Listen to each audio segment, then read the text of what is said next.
Hello everyone, now I will continue page number 67 अभ्यास पत्र 2। इन संयुक्त अक्षर व्यंजनों से दो दो शब्द बनाइए। मतलब त और त ऐसा आना चाहिए, ऐसे हमें शब्द बनाने हैं। तो सबसे पहले मैं लिख रही हूँ छत्ता, छत्ता। और दूसरा आप लिख सकते हैं पत्ता। नेक्स्ट है क त, तो वक्त और दूसरा रक्त। नेक्स्ट है हमारा म, तो चम्मच और हिम्मत। क ख, तो मक्खन और मक्खी। इन शब्दों के लिंग बताइए। लिंग मैंने आपको बताया था, एक जेंडर जो आप पढ़ते हो इंग्लिश में, स्त्रीलिंग और पुल्लिंग, मैस्कुलिन जेंडर और फेमिनिन जेंडर, यानी मेल और फीमेल। तो यहाँ पर कोई आदमी औरत जैसा नहीं है, यहाँ पर नेचुरल चीज़ों के नाम है, तो उसमें आपको स्त्रीलिंग और पुल्लिंग बताना है। तो इसको पढ़ के ही हमें समझना होगा कि स्त्रीलिंग है या पुल्लिंग है। तो देश क्या आएगा? पुल्लिंग।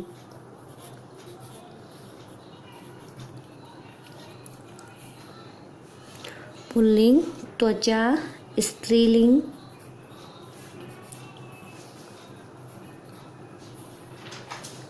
नदी स्त्रीलिंग।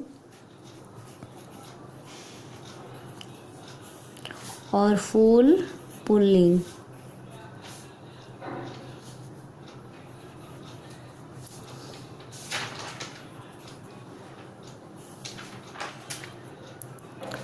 ओके, नेक्स्ट है सही उत्तर चुनकर टिक लगाइए।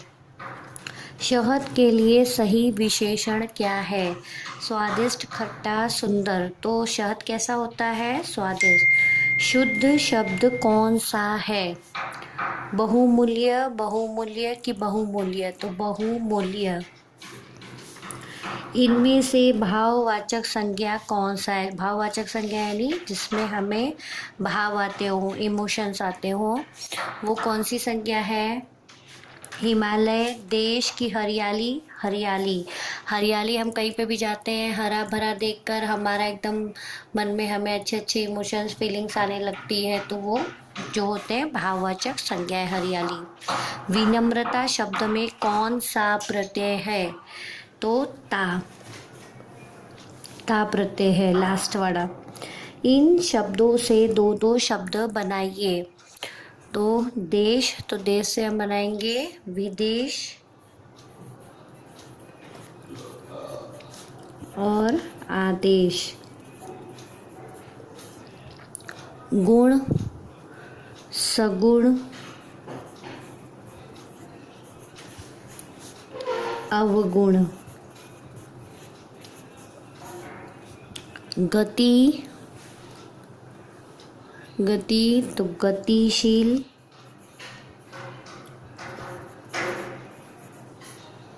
और दूसरा लिखेंगे गतिमय। जीव, जीवन।